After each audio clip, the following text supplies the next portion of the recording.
Have you ever felt like you're just drowning in information, but when it comes to having a truly original idea, you've got nothing? Well, today we're going to dive into this really powerful, kind of counterintuitive operating system for your mind. It's all inspired by Shigehiko Toyama's classic book, and it's about how to stop just processing information and start actually thinking. So let's just start with this one simple question. Are you a glider thinker or are you an airplane thinker? I know, it's a metaphor, but it gets right to the heart of how we all deal with knowledge. Just think about it for a second. Which one are you?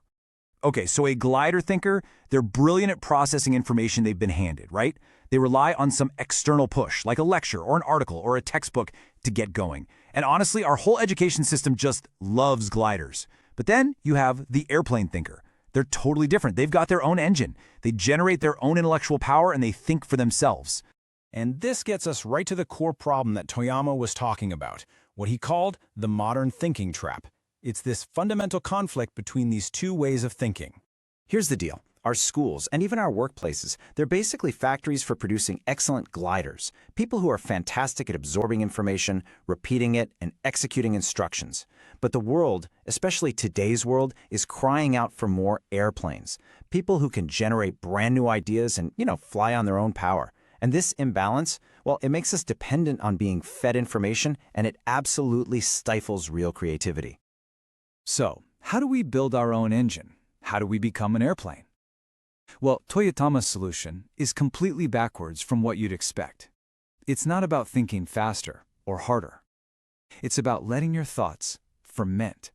And here it is. This is the core paradox that basically challenges everything we're taught about productivity. Instead of jumping on an idea right away, Toyama says we should deliberately put it aside, let it rest, literally let it sleep. Now, in our world of instant everything, this sounds insane, right? But this is exactly where the magic happens. And this isn't just about being lazy and waiting around. It's a very active four-step process. So first, you gather knowledge from all over the place. Then, and this is the crucial part, you let it sit. You have to deliberately step away. This allows the third step to happen naturally. You forget. And as all those non-essential, noisy details start to fade away, the true, essential core of the idea finally starts to emerge on its own. And that brings us to what is maybe the most challenging idea for most of us to really accept, the power of forgetting.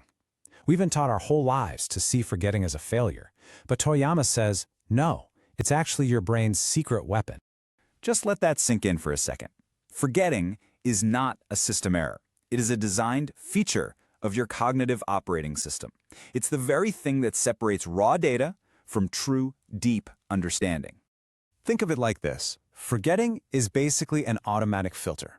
It just clears out all the irrelevant noise, the specific examples, the distracting details, all that stuff.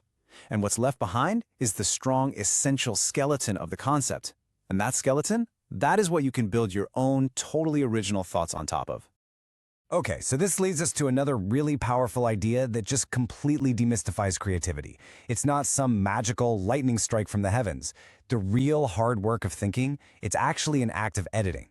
See, an airplane thinker isn't just a collector of facts. They are an editor of knowledge. They're constantly taking ideas from totally different fields and connecting them, trimming away the noise, which is possible thanks to forgetting, and then restructuring what's left into something completely new.